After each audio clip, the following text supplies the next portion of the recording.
Hulk a connu des transformations complètement dingues au cinéma. On est passé d'un mec peint en vert qui ne disait pas un mot à un monstre avec un cerveau, des lunettes et même une Hulk au féminin. Dans cette vidéo, je te montre l'évolution complète de Hulk au cinéma, séparée par acteur, par version et par toutes les folies qu'on a osé faire avec lui.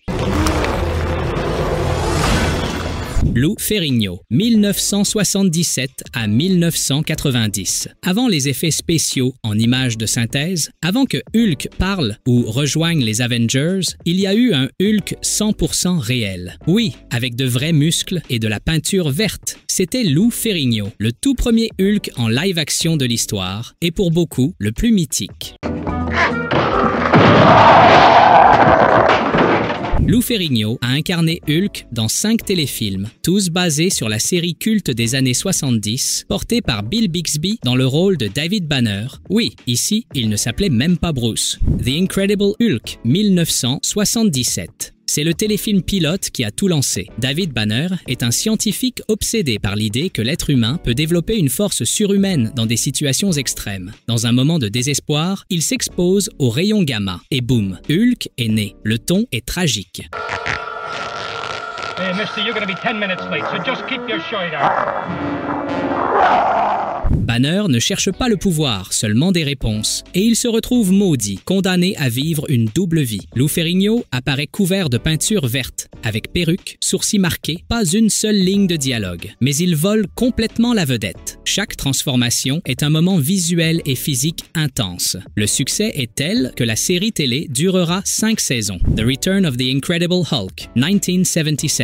Aussi connu sous le nom Death in the Family, ce téléfilm est la suite directe. David Banner fuit toujours l'armée et tente de maîtriser sa malédiction. Cette fois, il aide une jeune femme aux prises avec des problèmes familiaux et de santé. Ici, Hulk n'est pas présenté comme une menace, mais comme un protecteur silencieux. Il défonce des portes, des murs, des voitures, mais sauve aussi des vies. Lou Ferrigno garde cette expression de bête perdue, presque triste. Sa carrure reste la même, massive, sauvage, mais humaine. The Incredible Hulk Returns, 1988. Là, ça devient croustillant. David Banner vit en paix depuis des années, jusqu'à ce que son ancien collègue refasse surface, en ramenant avec lui la légende de Thor. Oui, Hulk est Thor, en 1988, mais oublie Chris Hemsworth. Ce Thor-là est un guerrier viking amateur de bière et de baston. Et forcément, quand il croise Hulk, bagarre. Le combat Hulk contre Thor est l'attraction principale. C'est maladroit, un peu lent, mais très fun, comme un match de catch au ralenti.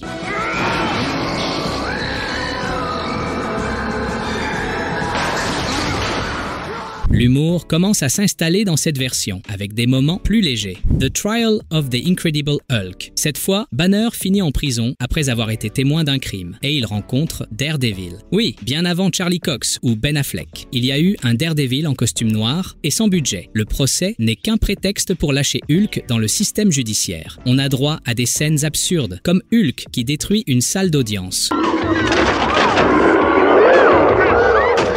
Mais aussi à quelques moments sombres. Lou Ferrigno reste fidèle à son jeu stoïque. Peu importe le scénario, chaque apparition remplit l'écran de pure puissance. The Death of the Incredible Hulk, 1990. La fin d'une époque. Banner est épuisé, à bout. Il veut enfin se guérir. Il collabore avec une scientifique qui essaie de l'aider, mais évidemment, le destin en décide autrement. Dans la scène finale, Hulk saute d'un avion en flammes pour la sauver et meurt en s'écrasant au sol. C'est lent, silencieux et oui, déchirant. Lou Ferrigno livre ici sa performance la plus émotive. Une fin triste, mais puissante. Le monstre trouve enfin la paix. Eric Bana, le Hulk introspectif, 2003. Après le Hulk classique des années 70 à 90, Marvel décide qu'il est temps de ramener le géant vert sur grand écran, avec un budget digne de Hollywood, des effets spéciaux numériques et un ton plus profond. Bruce Banner est un scientifique timide, discret, marqué par un passé tragique. Lorsqu'une expérience tourne mal, il est exposé à des rayons gamma et réveille la bête qui dormait en lui.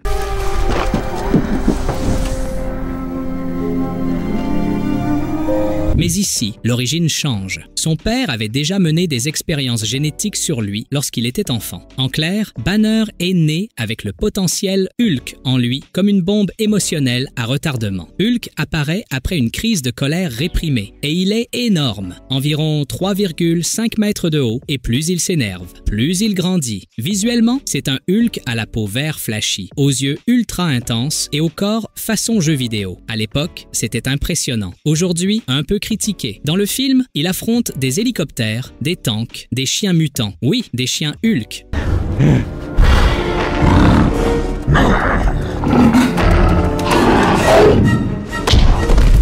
Et offre aussi des moments visuellement poétiques. Ce Hulk ne parle pas, mais crie beaucoup. Il est sauvage, mais il souffre. Parfois, on le voit presque pleurer, comme un enfant prisonnier d'un corps monstrueux. Le conflit avec son père est central. Dans le final, Hulk se bat contre lui sous forme d'énergie, dans un affrontement plus symbolique que physique. Certains considèrent ce film comme une œuvre d'art, incomprise, d'autres comme trop lente et philosophique pour un film d'action. Il n'a pas eu de suite, mais il a ouvert la voie à ce qui allait suivre. Edward Norton, le Hulk fugitif du MCU 2008. 5 ans plus tard, Marvel décide de tout recommencer, mais cette fois avec un objectif clair, construire un univers connecté. C'est ainsi qu'est né The Incredible Hulk 2008, avec Edward Norton dans le rôle de Bruce Banner. Cette fois, l'histoire va droit au but. Banner se cache au Brésil, essayant de contrôler sa colère, tandis que l'armée le traque comme une arme vivante. Dès les premières minutes, le film ressemble à un mélange explosif de films d'action, de thrillers d'espionnage et de vieux films de monstres. Banner passe ses journées à fuir, à pratiquer des techniques de respiration, à tout faire pour ne pas se transformer. Quand il finit par craquer, on découvre un Hulk beaucoup plus réaliste que le précédent. Peau rugueuse, muscles hyper définis, design sombre et agressif. Ce Hulk ressemble plus à une arme militaire qu'à un héros. Il affronte des soldats, des tanks et finalement Abomination, un monstre militaire humanoïde qui l'entraîne dans un combat brutal dans les rues de Harlem. Le duel final est intense, physique, violent, comme si King Kong et Godzilla se battaient, mais à coups de poing.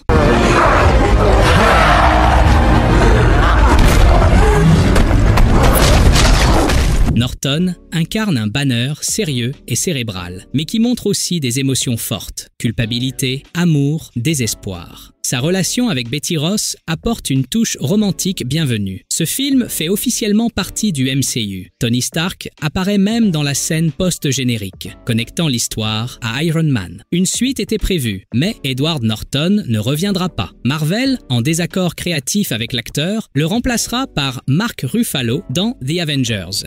Mark Ruffalo, le Hulk du MCU 2012 à 2022. Après le départ de Norton, Marvel avait besoin d'un nouveau Bruce Banner, et ils l'ont trouvé en Mark Ruffalo, un acteur qui a réussi un exploit, nous faire aimer Hulk comme jamais auparavant. Physiquement, ce Hulk mesure environ 2,70 mètres, super musclé, peau verte mate et texturée, veines apparentes, cheveux courts et ébouriffés. Fini le corps brillant façon jeu vidéo. Ce Hulk a l'air réel, comme un culturiste irradié. Il ne ressemble plus à une créature incontrôlable, mais à une fusion parfaite entre l'homme et le monstre. Et son apparence reflète aussi son évolution intérieure. Sa version changera énormément au fil du temps. D'un monstre incontrôlable, il deviendra un Hulk avec lunettes et pull. The Avengers 2012. On découvre ici un Banner réservé, calme, mais toujours à deux doigts d'exploser. Il est recruté par le Shield pour retrouver le Tesseract, mais tout le monde redoute la même chose, qu'il se transforme. Et quand ça arrive, boum, le Hulk de Ruffalo débarque. Immense, furieux, spectaculaire. La réplique, c'est ça, mon secret, capitaine. Je suis toujours en colère est devenu culte. Et bien sûr, sa confrontation avec Loki, un classique instantané. Yo soy un dios, criatura tonta,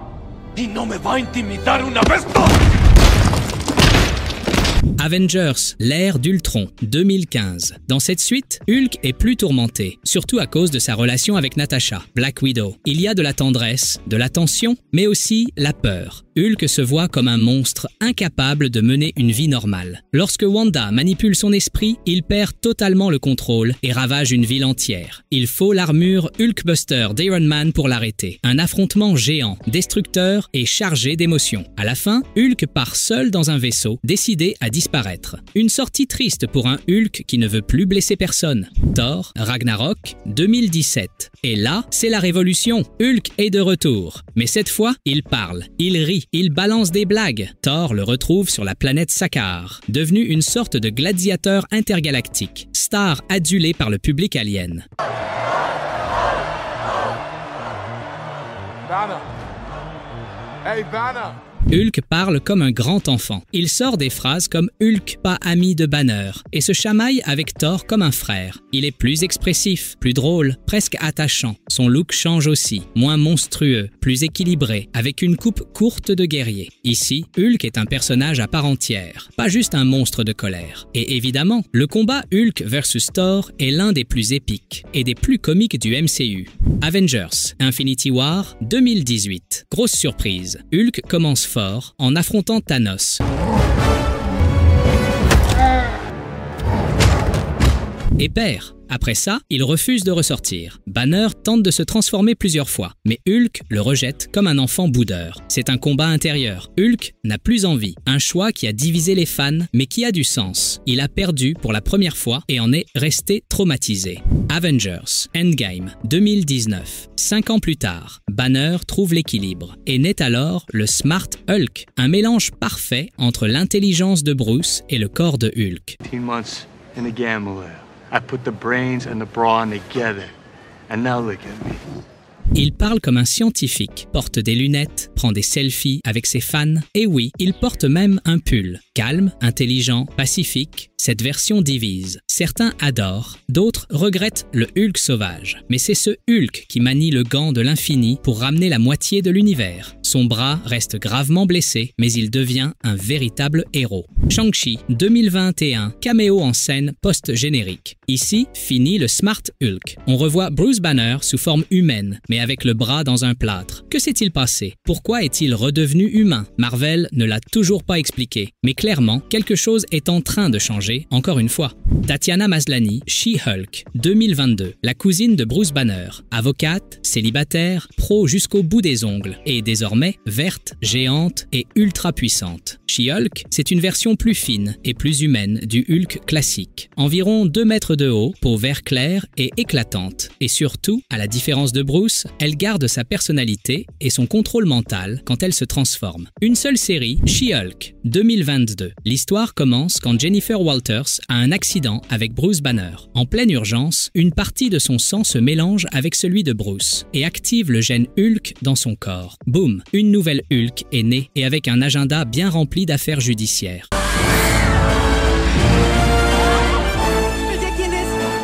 Contrairement à Bruce, Jen maîtrise sa transformation presque immédiatement, sans crise intérieure ni perte de personnalité. La série joue sur le ton de la comédie juridique, avec des apparitions de personnages du MCU comme Wong, Daredevil, Abomination et bien sûr Bruce Banner. Entre 2 plaidoiries pour des clients superhumains, Jen découvre aussi la vie d'une femme Hulk dans le monde moderne. Harrison Ford, le Red Hulk du MCU 2025. Et alors qu'on pensait avoir vu toutes les versions possibles du géant vert, voici une nouvelle menace. Mais cette fois, il n'est pas vert, il est rouge. Et il a le visage d'une légende du cinéma, Harrison Ford. Ce Red Hulk, c'est une bête de plus de 2,60 mètres, muscles monstrueux et peau rouge vif.